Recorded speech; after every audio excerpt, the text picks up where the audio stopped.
Coucou à tous, j'espère que vous allez bien. Alors aujourd'hui on se retrouve pour une vidéo. Je vais vous proposer 15 idées qui permettent d'économiser du temps et du coup aussi un petit peu d'argent pour certains conseils sur la préparation des repas en cuisine.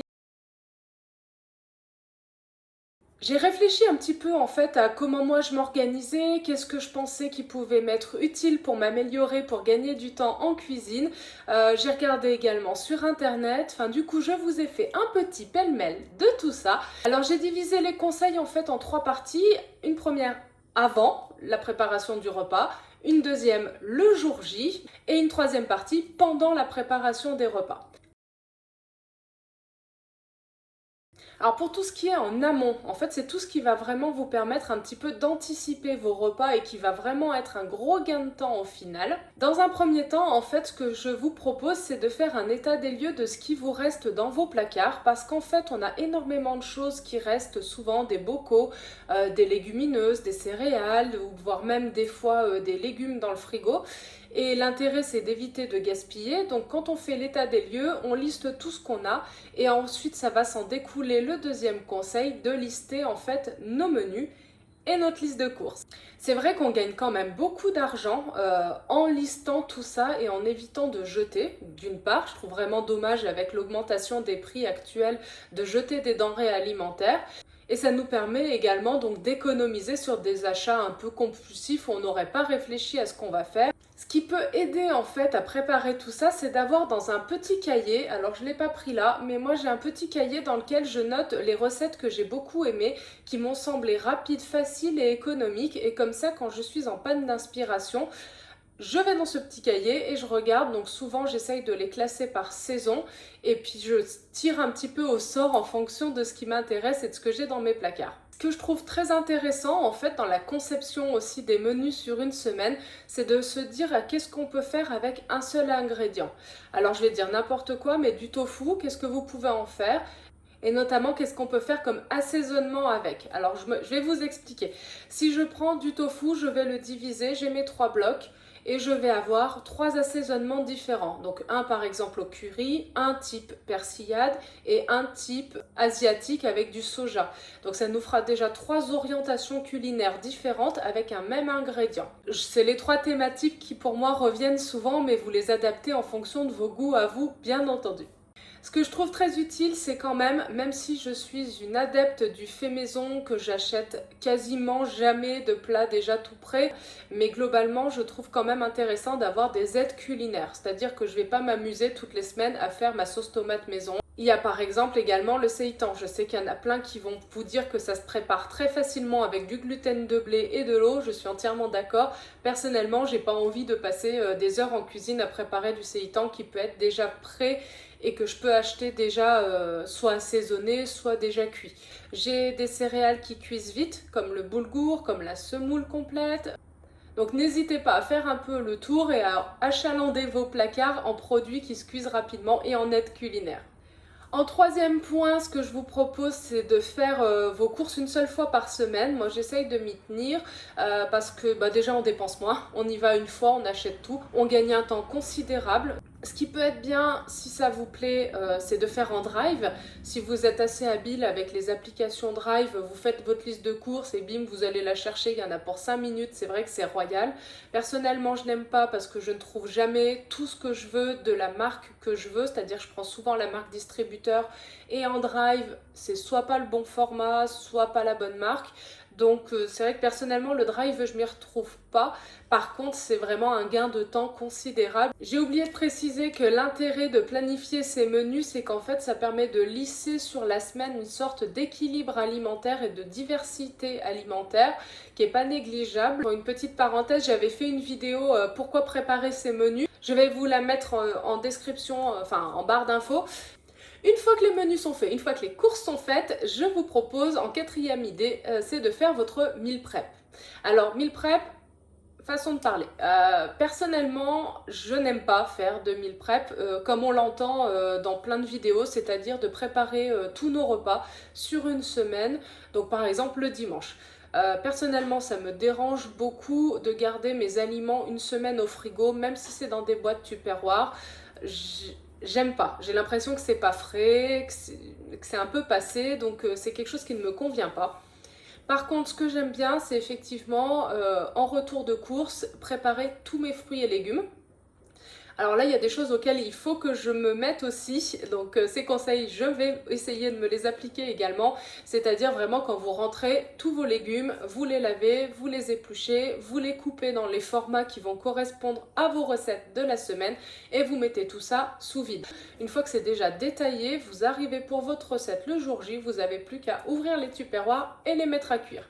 Il y a une idée que j'ai beaucoup aimée, que j'ai vue sur internet. C'est une fille qui en fait fait ce que je viens de vous dire, c'est-à-dire de détailler tous ses fruits et légumes et de les mettre par recette. Alors je trouve ça encore mieux parce que du coup elle prépare les portions par repas. Donc si elle a à faire une ratatouille, et ben en fait elle va mettre dans un tupperware tout le nécessaire pour la ratatouille, donc oignons, courgettes, aubergines, etc. Et comme ça, elle n'aura plus qu'à vider. C'est pas comme si elle avait à aller choper dans le bocal courgette, dans le bocal aubergine. J'ai vraiment aimé l'idée un petit peu de kit de préparation de repas. Dans la catégorie préparation à l'avance, ce que vous pouvez faire également, c'est quand vous avez un four, c'est de mettre plein de légumes différents par collane dans un plat avec de l'huile, des aromates différents en fonction des légumes et de vos goûts et de mettre tout ça à cuire au four. Donc l'idéal c'est d'avoir des légumes qui cuisent à peu près le même nombre de temps. Du coup ça permet de varier sans sortir le four, enfin sans ouvrir le four tous les jours. Un dernier conseil par rapport aux préparations à la semaine, c'est de cuisiner en gros. C'est-à-dire que si vous choisissez l'option de préparer vos légumes en avance, n'hésitez pas à en faire suffisamment de quantité pour toute la semaine, voire même un peu plus et d'y congeler. Ça vous servira pour les fois suivantes. Dans les choses qui doivent être faites avant le jour J, c'est de sortir du congélateur la veille vos ingrédients dont vous aurez besoin le lendemain. Déjà, ça vous évitera d'utiliser le micro-ondes pour les dégeler et puis au moins ils dégèlent tout en douceur et je trouve que c'est intéressant. Ça ne demande pas beaucoup de temps, il faut juste ouvrir le congèle la veille au soir et y penser. Ça va être le plus dur. Le jour J, il y a deux choses que je trouve importantes. La première, c'est de se dire qu'on ne cuisinera qu'une fois dans la journée. Au moins, on fout le bordel une seule fois et c'est réglé. Et la deuxième, c'est d'avoir donc une cuisine qui soit toujours rangée et organisée. C'est vrai que ça donne beaucoup plus envie si vous allez dans votre cuisine, notamment quand vous avez une toute petite cuisine, ce qui est mon cas, qui est limite une cuisine d'étudiant où il y a deux plats qui est quasiment pas de temps de travail. Si vous n'avez pas tout en accès, la vaisselle propre, c'est mort, vous n'aurez vraiment pas envie. En tout cas, moi, ça me coupe toute motivation quand je vois que c'est le bazar.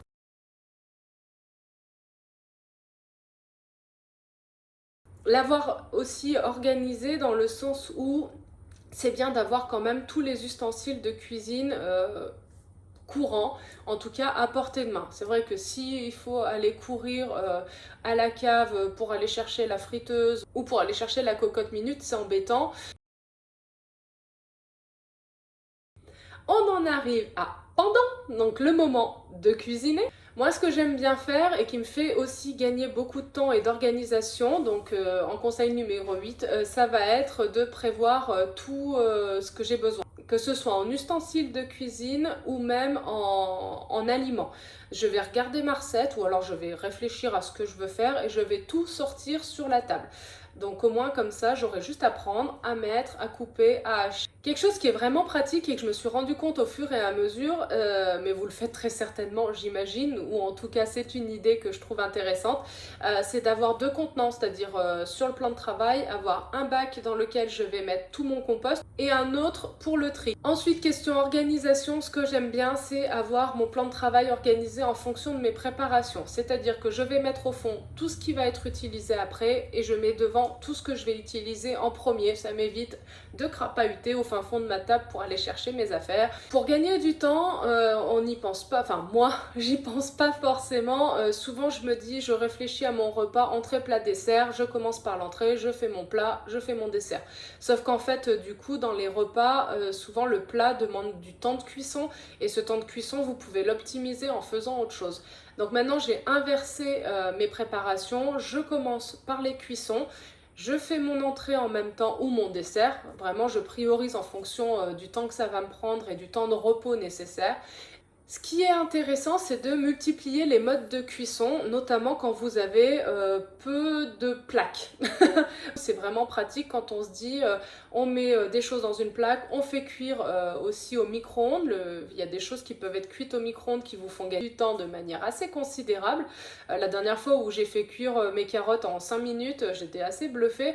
C'est pas un mode de cuisson que je vais utiliser fréquemment, je ne vous le cacherai pas parce que je suis pas fan du micro-ondes, mais des fois ça peut dépanner. Il y a la cocotte minute. Mon mari avait acheté un air fryer, alors désolé pour l'accent, je trouve ça vraiment bien. Pareil, on met dedans, on peut mettre plein de choses différentes et ça dépanne aussi. Enfin bref, ça permet vraiment de lancer plusieurs cuissons en même temps et de pas devoir attendre qu'un truc soit fini pour en faire un autre. Et en plus, c'est très intéressant au niveau du repas parce que ça varie les textures, ça varie les goûts et je trouve ça super. Ne pas hésiter du coup à utiliser les programmations si vos appareils électroménagers ont l'option programmation. Ce que j'aime beaucoup faire également et qui là pour le coup me fait gagner quand même pas mal de minutes, c'est de cuire.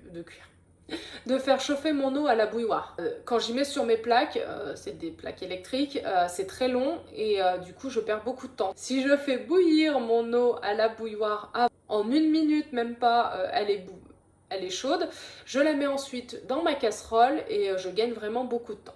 Une idée qui peut être pas mal aussi, mais là c'est peut-être plus dans la conception des menus, c'est de prévoir des recettes tout en un, donc des plats mijotés où on va tout mettre dedans, ça va se débrouiller, les fameux one pot pasta ou les one pot tout court où on met tout dedans et ça va se débrouiller tout seul, donc ça j'aime beaucoup le concept.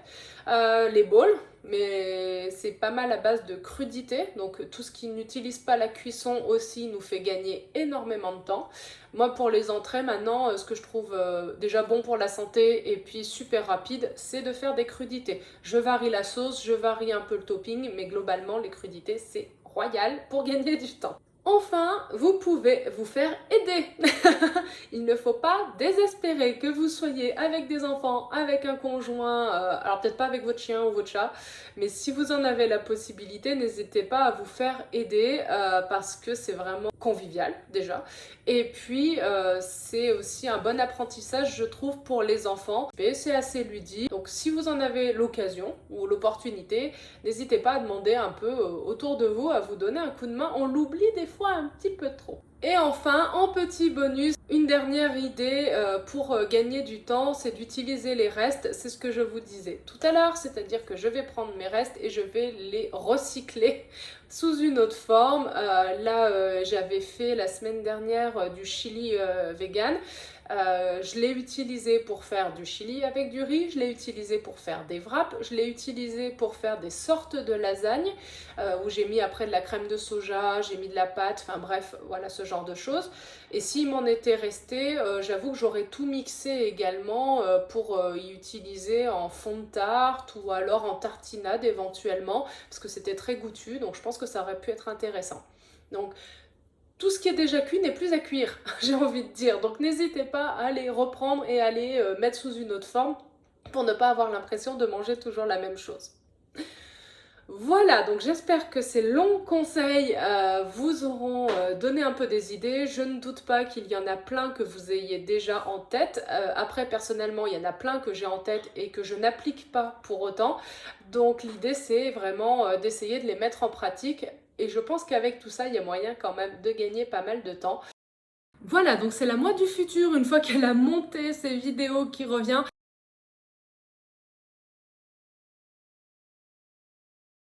Sur ce, je vous souhaite une bonne fin de journée, prenez soin de vous, bon appétit et à tout bientôt. Bye bye!